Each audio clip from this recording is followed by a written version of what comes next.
Bismillahirrahmanirrahim. Assalamualaikum warahmatullahi ta'ala wabarakatuh. Alhamdulillahirabbil alamin.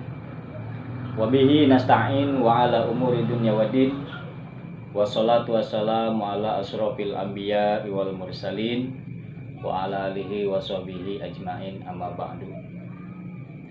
Puja-puji syukur kita panjatkan kepada Gusti Allah Subhanahu wa taala yang telah memberikan kepada kita beribu-ribu, bermiliar-miliar nikmat yang telah diberikan kepada kita semuanya,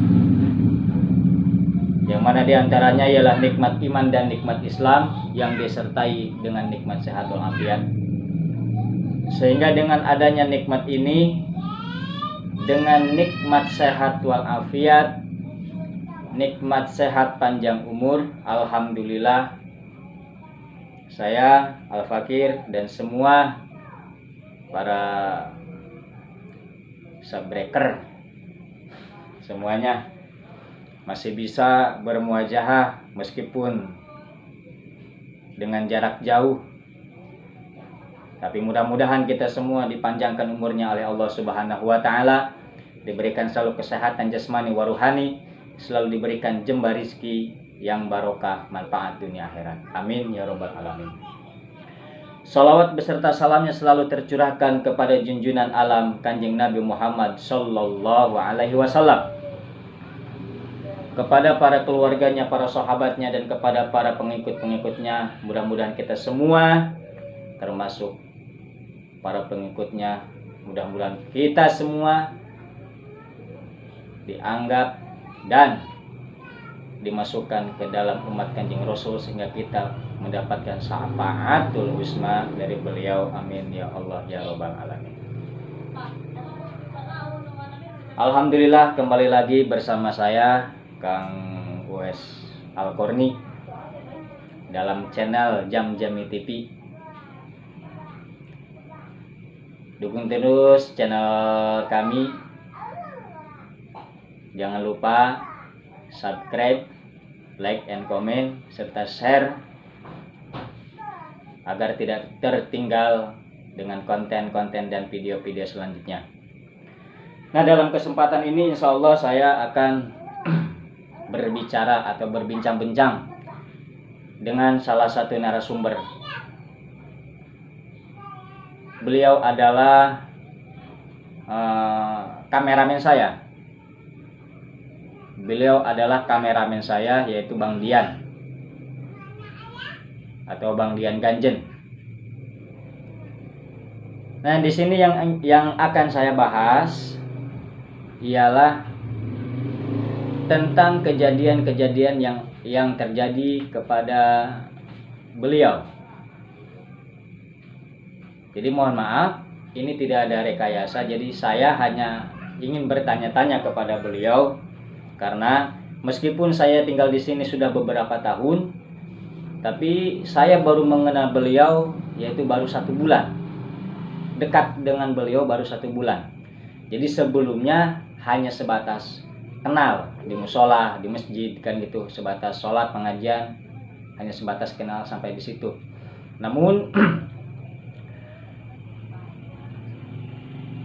meskipun jarang bertemu, meskipun hanya bertemu di suatu pengajian atau di musola saat sholat, saya selalu memperhatikan seperti ada yang janggal kepada beliau. Bahkan saya dulu sempat bertanya karena mendengar beliau sering keluar masuk rumah sakit, sering dirawat. Bahkan saya sempat bertanya kepada kakaknya dan langsung kepada beliau bahwa beliau mempunyai riwayat penyakit lambung kronis, asam lambung. Tapi yang jadi permasalahan, yang namanya suatu penyakit, apalagi sudah berkali-kali dibawa ke rumah sakit, sudah berobat ibaratnya dengan ramuan herbal dan sebagainya, meskipun tidak sembuh, ya intinya ada perubahan lah. Nah, disitulah kejanggalan satu. Dan yang kedua, setiap saya melihat beliau kayaknya matanya itu berbeda, seperti merah. Merah kalau kelilipan kan kita bisa membedakan antara kelilipan dengan pandangan atau mata yang dipengaruhi dengan sosok gaib atau sesuatu hal yang di luar nalar. Jadi di sini saya merasa iba. Di sini saya sudah menganggap beliau adalah abang saya, yaitu Bang Dian Ganjen. Beliau adalah entertain. Jadi kalau yang dulu suka nonton televisi, mungkin pernah melihat beliau bermain di OPJ dan lain-lain. Jadi beliau adalah entertain. Dan sekarang setelah berhenti di dunia syuting di televisi, beliau karena dampak dari kesehatan, beliau beralih menjadi seorang guru dan kadang-kadang ikut manggung di dangdut dan sebagainya. Jadi mudah-mudahan kita doakan semua apa yang dialami oleh beliau, mudah-mudahan Allah berikan kesembuhan. Nah, jadi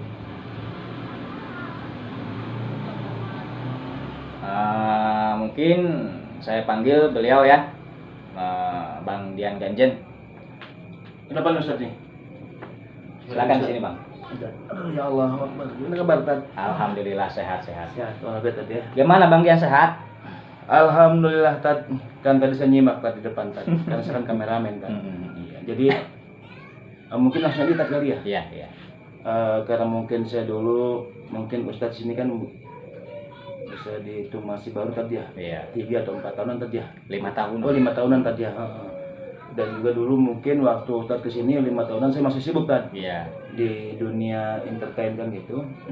Jadi biasa Tad, yang namanya hidup di dunia entertain kan tidak punya jadwal Tad. Iya, benar-benar.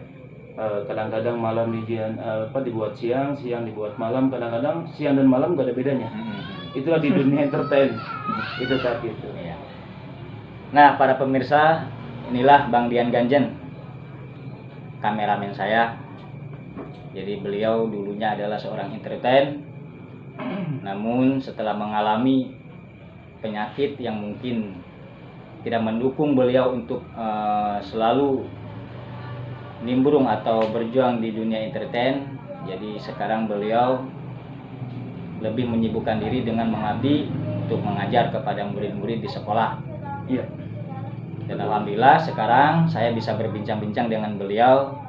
Tujuannya saya hanya ingin mengupas apa sih yang sebenarnya terjadi, atau ada apakah sih, atau perjalanan dulu itu apakah ada sesuatu hal yang berbau mistis atau bagaimana gitu Bang Dian.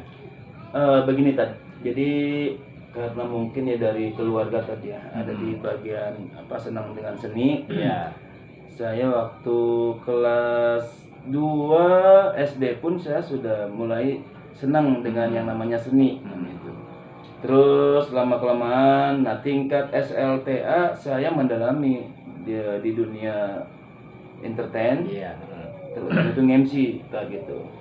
Maaf, bukan MC, jadi penyiar radio. Oh, jadi pernah menjadi penyiar radio, pernah? Alhamdulillah, cuma radio-radio komunitas yang berada di daerah Bogor kan. Ada beberapa radio pernah saya siaran kan bertahun-tahun itu, alhamdulillah. Terus abis itu saya diajak MC. Pertama saya MC sama almarhum yang lagu Dalam Tembok Derita. Siapa ya Ustaz? Pak Haji Bokir. Itu yang nyanyinya itu mah. Oh, Bukan, Asmin Kedar. Asmin Kedar. Pertama saya MC itu dengan beliau almarhum, dengan almarhum Dedi Suara juga. Iya. Yang mungkin orang Parung Panjang, orang Bogor, Tangerang dan sekitarnya sudah tahu semua. Gitu tadi. Nah, terus saya diajak oleh rekan saya di dunia entertain juga sama, cuman lebih ke dunia acting. Iya. Saya lupa namanya tadi ya. Itu waktu itu saya di TPRI ketemu. Siapa saya namanya lupa. Nah, saya jadi gini, tadi kan Ustaz nanya apa ada hal mistis dan sebagainya. Jadi yang namanya anak muda pengen ya intinya pengen disenangi oleh orang banyak kan gitu. Terus saya kan belajar untuk yang lawak di atas panggung, main sinetron juga kan gitu, main lawak juga. Kalau tahun saya lupa saya pernah pasang susuk supaya saya pede dan orang senang lihat saya gitu Tad. Dulu iya pernah saya pasang susuk. Jadi Bang Dian ini pernah pasang susuk. Iya. Mungkin tahunnya mungkin sudah lupa, udah berapa lamanya udah lupa. Ya intinya pernah pasang susuk. Namun yang jadi pertanyaan, susuk apakah yang pernah Bang Dian pasang? Ini Tad. Jadi bukan pernah Tad, bahkan sering. Sering. Sering saya pasang susuk. Kalau saya hitung mungkin antara 6 sampai 7 pasang susuknya itu saya. Ini dibongkar boleh tadi ya? Silakan. Iya, jadi pasang susuknya itu saya semuanya di muka Tad. Di muka, antaranya di alis, terus di dagu saya ini kan gitu ya. Jadi intan saya pasangnya gitu. Jadi pasangnya itu manual Tad. Dicongkel begitu sama jadi pakai yang alat ya, pakai alat. Gitu kan. Jadi gini Bang Dian, maaf saya potong. Untuk masalah persusukan. Jadi gini para pemirsa, kalau kemarin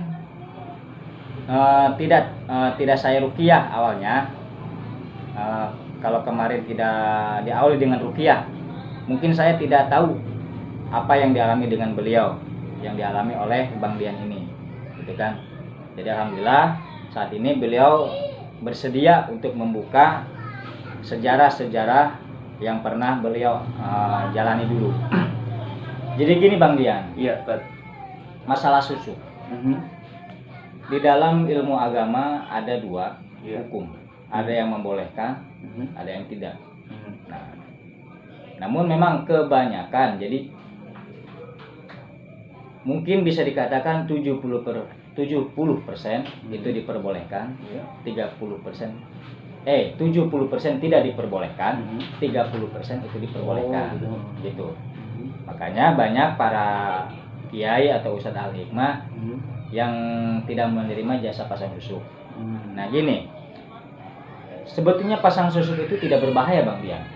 Tidak berbahaya, apalagi kalau kita pasangnya susuk inten atau berlian, gitu kan. Kenapa saya bilang tidak berbahaya? Karena berlian itu lama-kelamaan menjadi cair. Iya. Terkecuali kita pasangnya emas. Nah, kalau emas mau sampai mati pun dia tetap akan menjadi emas. Cuman yang jadi permasalahan dalam pengisiannya ini Bang Dian. Jadi kan misalkan saya pemasang susuk, spiritual yang lain juga pemasang susuk misalkan. Itu tidak sama dalam doanya. Ada yang pakai bahasa Al-Qur'an, ada yang pakai bahasa kejawen, kan gitu kan. Nah, yang dikhawatirkan ini bahasa kejawen. Jadi yang diisi ke dalam berlian itu hodam-hodam dari leluhur. Jadi bukan hadam dari ayat. Itulah yang menjadi sabab pengaruh dari kesehatan. Ya memang sangat jitu Bang Dian. Kalau susuk dari kejawen misalkan ya sangat jitu. Jadi bolehlah saya angkat jempol. Jadi dalam dunia pengasihan, kewibawaan itu sangat luar biasa memang. Ya mungkin Bang Dian juga bisa merasakannya setelah pasang susuk. Betul. Beda. Nah selain itu apakah ada lagi Bang Dian? Karena waktu itu ya Ustadz kita mengungkap masa lalu kita nih ya. Iya. Karena emang saya dari tingkat SLTA sudah senang ya kan di dunia seni, pasang susuk dan sebagainya. Terus waktu zamannya saya kan anak zaman now, sering tawuran sekolah dan sebagainya kan gitu. Nah lu kata aneh kan ketika aneh senang di musik, senang di lawak kan gitu. Cuman aneh nggak punya untuk jaga badan nih buat berantem dan sebagainya kan itu, jaga-jaga aja tadi gitu. Jaga-jaga aja tadi gitu. Terus kita ngobrol sama abang saya, sama rekan-rekan kan gitu. Terus saya dengar pokoknya abang lu tuh sering ke sono, lu ikut sama abang lu kan itu tuh bagus. Nah dulu saya pernah gitu pasang ilmu al-hikmah. Saya lupa juga tahun udah lama juga kan gitu. Pasang al-hikmah.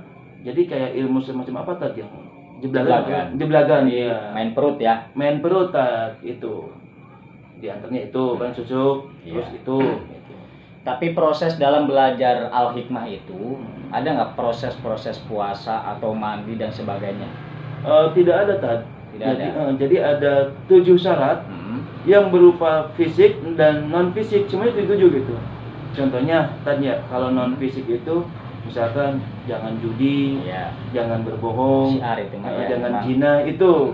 Jadi untuk yang fisiknya diantaranya saya lupa juga nih, pisang Ambon, susu, sama biskuit, lupa sih itu yang empatnya apa itu. Udah lama banget. Dimakan itu dimakan Bang Dian semua. Apa Jadi gimana? bareng-bareng. Jadi sama padepokan bareng-bareng ngeriung kan gitu. Terus kita nyicipin, boleh nyicipin gitu. Cuman kita bareng-bareng kan sama jamaah gitu. Gini Bang Dian, Hmm. al-hikmah. Hmm. Banyak aliran al-hikmah. Ya. Banyak yang mengakui aliran al-hikmah. Hmm. Cuman satu aliran al-hikmah yang diakui oleh negara, Hmm.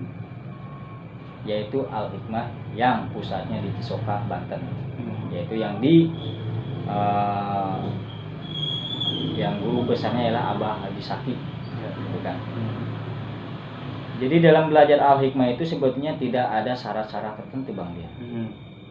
Jadi syaratnya itu hanyalah satu. Pertama untuk belajar al-hikmah yaitu digerak. Artinya digerak itu kita diisi ya. Hmm. Diisi juga tanpa hadam itu mah. Hmm. Tanpa hadam. Terus diolahlah perut kita kan ibaratnya pengolahan napas kita. Hmm. Selanjutnya kita amalkan Hmm. apa yang diberikan oleh guru seperti aljabar kan gitu ya. Iya iya betul betul. Dan juga tidak ada pantangan atau yang hal-hal yang di luar inilah. Hanya dalam al-hikmah itu satu, jangan maksiat aja. Mau limo intinya. Hmm. Jangan melakukan maling, Hmm. mabok, Mabok. zina, Iya. judi, Hmm. sama madat, Iya. narkoba kan Narkoba ya. Cuman yang tadi saya perhatikan, yang tadi saya simak, Hmm. ada sesuatu makanan yang disajikan kan gitu kan. Yang disajikan yang harus kita makan seperti pisang Ambon dan sebagainya. Nah, itu apakah makan itu sebelumnya diritualkan atau bagaimana Bang Dian? Enggak, kita kan gini sebelum masuk ke rumah guru, yang 7 syarat yang berupa fisik itu, Iya. itu harus dibawa dari rumah gitu, Hmm. dari rumah dibawakan gitu, terus kita ngeriung bareng-bareng kan gitu, enggak dibaca-bacain dulu enggak kan, jadi kita bawa, Iya. ya kan, sama asisten kiainya yang Iya. disimpan kan gitu, terus dibuka, dipiringin, ya semuanya makan bareng-bareng ngeriung gitu Itu kan. mah ibaratnya tawasulan dulu ya. Mungkin tawasulan, iya. Hmm. Nah, jadi kesimpulannya kalau menurut saya kalau dari al-hikmah itu ya memang pengolahan atau olahraga bela diri Bang Dian ya. Betul betul. Sebetulnya itu tidak ada dampak sama sekali terhadap kesehatan, itu nggak ada kalau al-hikmah itu. Enggak ada tadi ya. Nggak ada. Karena justru orang yang sudah mengenal al-hikmah biasanya sehat. Karena dia bisa mengolah napas, bisa mengolah energi negatif atau energi positif Bang Dian. Betul betul. Nah, jadi kalau menurut saya unsur daripada yang menyebabkan, ya intinya kalau penyakit itu semuanya mutlak dari Allah Bang Dian ya. Betul. Jadi tidak ada yang bisa menciptakan penyakit selain Allah, yang mungkin hanya sebabnya saja. Jadi kalau saya lihat Ya. itu dari susuk yang Bang Dian pakai. Gitu. Apa sebelumnya pernah dibuka Bang Dian? Maksudnya? Pernah dicopot atau gimana gitu? Nah dulu saya pernah gini, jadi kalau kita bicara ke masalah lalu saya juga nih agak baper nih, bawa perasaan. Jadi ketika saya waktu itu ya senang-senangnya kan cari ilmu, ya kan gitu cari ilmu, ya apa sih namanya, cari ilmu kayak begini ya. Iya. Jadi saya senang kemana-mana gitu, cari ilmu ke sini, ke sana, ke wetan, ke kulon, kan gitu. Banyak yang saya cari kan gitu. Nah justru pas saya punya anak yang pertama, jadi emang pas lahir itu emang ada keanehan kan. Pas lahir dia nggak nangis kan gitu. Ada sekitar setengah jam lah ya, setengah jam baru dia nangis. Nah sudah itu udah kan sehat walafiat bagus, nggak ada apa nggak ada kendala, nggak ada cacat apa gitu kan gitu. Nah umur 1 bulan itu ada tanda kan di belakang punggungnya itu segede gobang ya, warna-warna merah gitu. Terus Dia tuh ngikutin perkembangan anak semakin gede dia semakin ngikutin semakin gede gitu. Oh, jadi semakin tumbuh si tandanya itu. Semakin tumbuh kan gitu, terus sakit kan gitu. Terus saya bawa ke rumah sakit, dibawa ke rumah sakit 1 bulan di rumah sakit Bogor. Ya meninggal dunia kan itu anak saya. Nah, di situ saya dikasih tahu sama rekan-rekan, sama ustadz juga kan gitu. Katanya ini dampak daripada ilmu saya tadi. Nah itu saya pengen tahu juga tadinya kan gitu. Dulu itu ada yang bilang begitu, antum itu harus dibuang semua.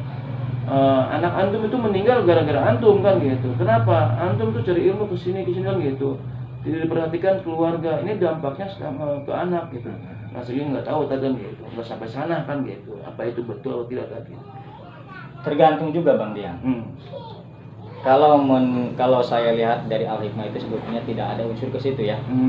Takutnya Bang Dian selain dari belajar ilmu Al-Hikmah, takutnya Bang Dian itu pernah mengisi lagi atau pengisian yang lain, itu seperti pengisian hodam dan sebagainya.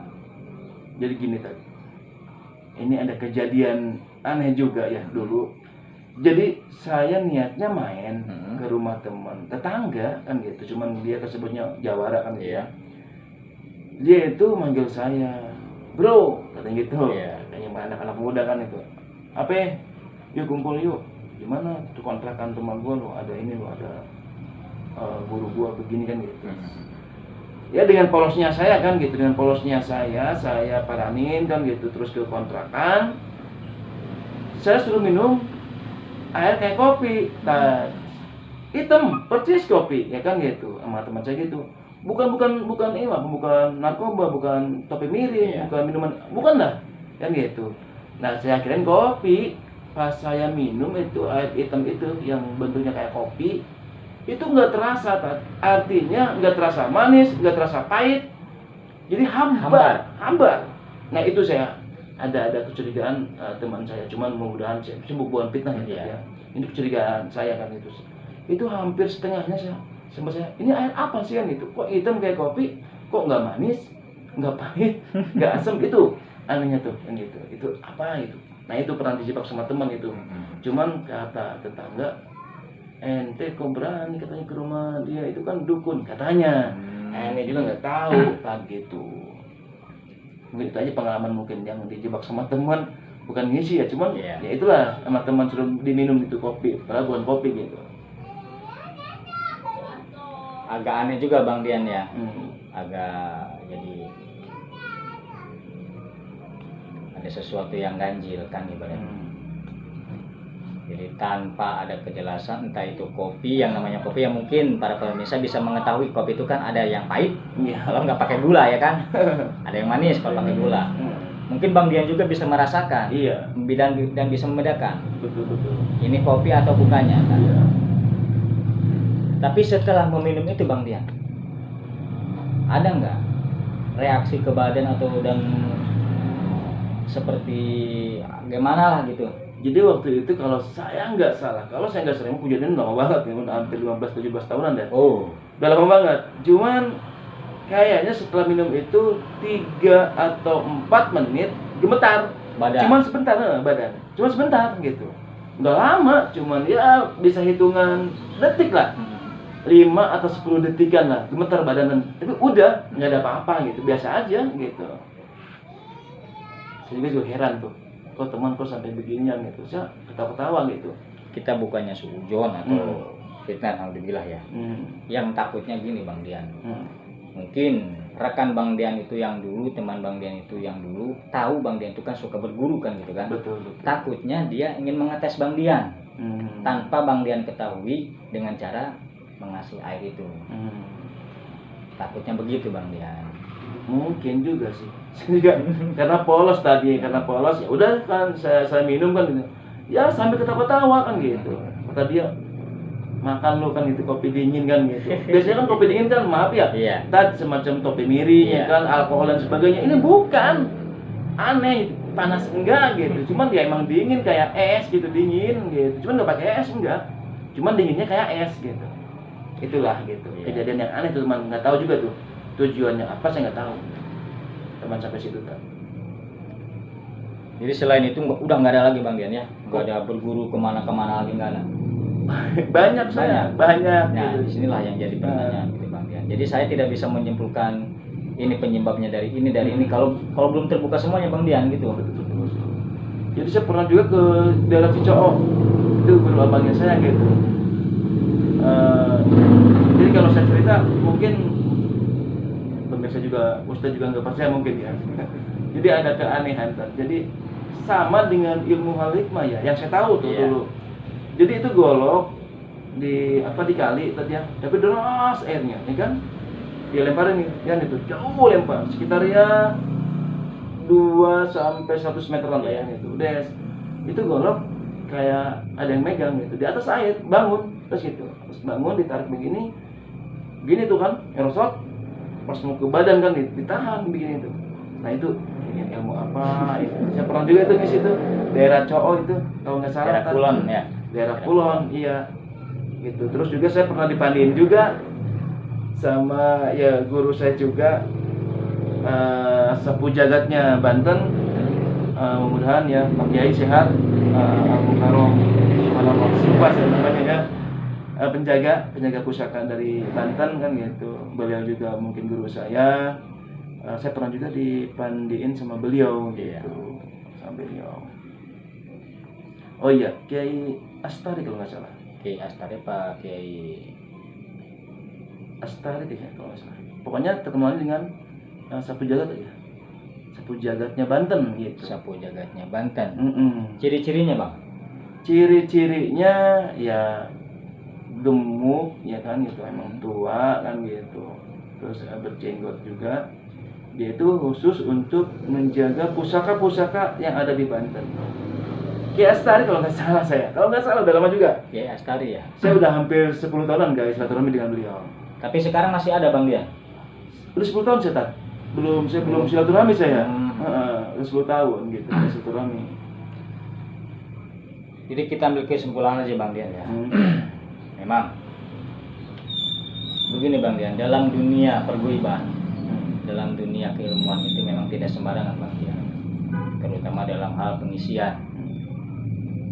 Kadang-kadang pertama kali kita ngisi ke orang lain itu cocok dengan kita. Nah, kedua kali kita ngisi lagi atau belajar lagi ke orang lain. Nah, kadang-kadang ada bentrokan dari unsur energi atau hodam itu Bang Dian. Diisi lagi ke orang lain, diisi lagi sehingga terjadilah bentrokan-bentrokan. Oh, itu bentrok gitu. Bentrok. Jadi kalau energi itu tidak sinkron dengan diri kita kan gitu kan. Kalau keilmuan yang beliau isikan kepada kita hadamnya ya bertolak belakang dengan tubuh kita, itu bentrok. Yang dampaknya nanti kepada kesehatan kita. Apa mungkin dari situ tadi? Bisa jadi Bang Dian. Jadi saya naudzubillah bukan suudzon kepada sihir atau bagaimana. Ya mungkin itu bisa saja terjadi karena kan kita tidak melihat kan Bang Dian ya. Betul. Cuman kalau mendengar dari perjalanan atau kisah hidup Bang Dian, kalau memang sepertinya bisa digaris besarkan sama saya. Jadi bisa kemungkinan besar gitu Bang Dian ya. Itu dari unsur-unsur hadam yang pernah Bang Dian isi dan seperti itu. Mungkin seperti itu kalau tadi ya. Emang saya awam cuman gitu aja. Kan saya pengen pertama menjaga badan kan gitu. Keduanya saya itulah pasang susu pengen disenangi sama orang gitu. Tujuannya ya saya gitu aja kan gitu, nggak lebih gitu. Iya Bang Dian, karena kan setiap pengisian itu pasti ada sesuatu hodam yang dimasukkan ke dalam tubuh kita, kan gitu. Betul. Jadi dampaknya bisa aja tadi seperti itu tadi ya. Jadi memang terlalu banyak yang mengisi ya kan. Iya. Dari mana-mana kan itu tadi ya. Jadi hodamnya tadi ya bentrok atau gimana tuh? Bisa bentrok. Kadang-kadang takutnya Bang Dian punya pusaka atau bagaimana yang tidak terurus, itu bisa jadi Bang Dian. Bisa juga terjadi kayak gitu. Jadi dampaknya ke kesehatan itu Bang Dian. Nanti untuk masalah ini Pak Ustadz, nanti kita mungkin untuk di lain kali kita cerita lagi ya tadi ya. Insyaallah. Saya banyak cerita, kalau kita ceritain ini nggak bakal habis ini saya. Banyak juga yang keanehan-keanehan yang di rumah nih.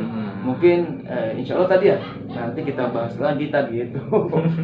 Kalau nanti kalau kita bahas lagi nih panjang lagi kan, Iya. kasihan sama pemirsa juga kan gitu ya. Ini lama banget nih katanya gitu kan. Jadi insya Allah nanti saya bahas semua kan gitu. Iya. Ya kalau saran saya untuk saat ini Bang Dian, Hmm. jadi untuk menetralisir semua unsur yang negatifnya, Iya kan? tidak usah pusing-pusing Bang Dian. Hmm. Cukup kita takarub kepada Allah, Insya Allah. perbaiki ibadah kita, perbanyak zikir dan sholawat, itu aja. Insya Allah. Kita mau pakai sholawat yang mana aja silahkan, Hmm. karena Kanjeng Rasul sudah mengijazahkan kepada kita semua, Hmm. kan gitu. Mau pakai yang panjang ataupun yang pendek silahkan. Yang penting kita mudawamakan, kita istiqomahkan. Insya Allah, siapa saja yang sering membaca sholawat itu akan diberikan kesehatan jasmani wa rohani, Amin ya Allah. Amin. dan akan diberikan ketentraman dunia dan akhirat. Amin ya Allah. Jadi sudah ada jaminan dari Kanjeng Rasul, dia akan mendapatkan syafaat Amin. di dunia bahkan sampai di akhirat. Amin ya Allah. Jadi para pemirsa, kesimpulannya jadi Bang Dian ini ternyata dulu itu ya bisa dibilang seperti pendekar ya, pengelana ilmu juga. Sebelum terjun ke dunia entertain, jadi beliau pernah pasang susuk, pengisian, belajar ilmu dan sebagainya. Jadi sebetulnya tidak ada yang negatif sebetulnya, kalau saya pikir itu perjalanan yang positif, karena setiap manusia apa salahnya kita belajar kan gitu kan. Cuman kan mungkin kadang-kadang ada unsur negatifnya dari sesuatu hal yang dimasukkan ke dalam diri kita. Nah, makanya di sini saya sarankan kepada para pemirsa, hati-hati dalam mencari ilmu, hati-hati dalam pengisian. Dalam bab pengisian, hadam dan sebagainya itu hati-hati. Karena tidak semua hadam itu bisa sinkron dengan kita. Tidak semua hadam itu bisa nyaman dengan kita, kan gitu.